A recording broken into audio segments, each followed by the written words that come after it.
Smog is not only a big problem in China, it's affecting most developing nations around the world. India, for instance, is the world's third largest carbon emitter.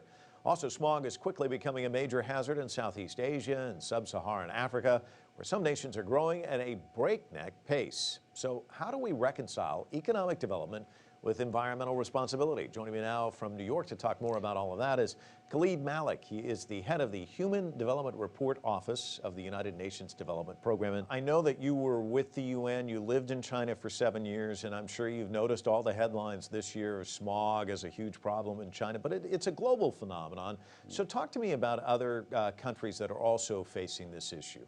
Well, when we were in China, we also had the Olympics. And certainly that year, things improved a lot because Chinese authorities put a lot of effort and time to relocate polluting industries, try to just beautify Beijing.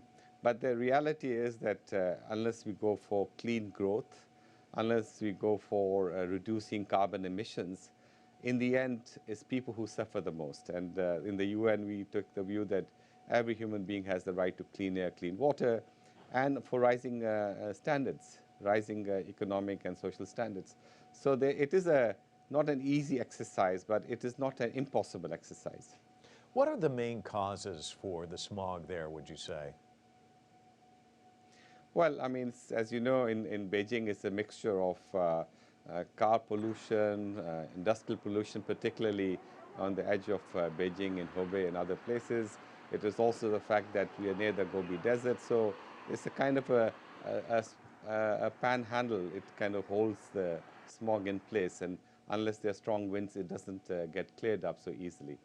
So there are these realities one has to live with, but one thing I've always taken a view that as long as there's human ingenuity and a commitment, things can improve. And I think if you look at how China is doing that, China has also taken some very strong actions to try to reduce the carbon intensity of future growth, to push for new and renewable energy sources, wind, solar. And there's an argument that if the price of solar photovoltaics drops much further, it will be competitive with kind of normal grid-generated electricity. Huh? So I think there are opportunities now which may not have been the case for maybe a few decades ago of having your cake and eat it too. Well, you had this fascinating report here at the World Bank in Washington, D.C., which was called The Rise of the South. And you really did these kind of almost, I'd say, worst-case scenario projections, which is really best case. I mean, where the economic growth mushrooms, explodes, but with that come more cars, more pollution, that sort of thing. Can you walk us through that, and how much of a problem do you think that's going to be moving forward for the globe? Well, we particularly highlighted two regions of the world. One was sub-Saharan Africa, the other was South Asia. And if you do long-term projections, of course, projections is not destiny, or it's not inevitable. But what it tries to show is that if you do not take care of the environment, you may actually increase poverty. Right now in sub-Saharan Africa, there are about 1 billion people. By 2050, there'll be over 2 billion people.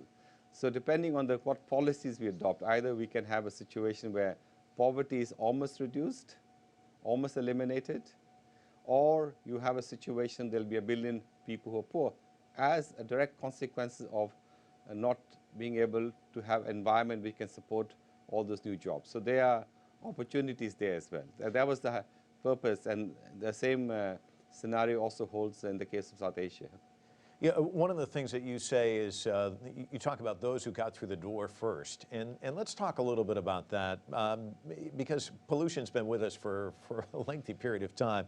Should developed countries shoulder at least part of the environmental costs for those less advantaged countries, would you say? Well, you see, if you look at global warming issues and climate instabilities, whether carbon emissions are generated in Shanghai or in Detroit, it's the same as far as the Earth is concerned.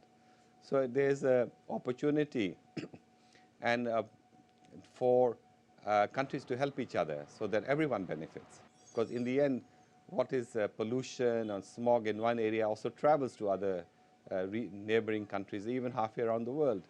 So with the investment in good, clean technologies, with solidarity between countries, a lot is possible. So that was the whole thinking behind it, that it's really a case of galvanizing your leaders, but also civil society and the private sector to make these things a practical reality. Not easy, but it's worth the effort. Khalid Malik, thank you so much for joining us from New York. Great pleasure.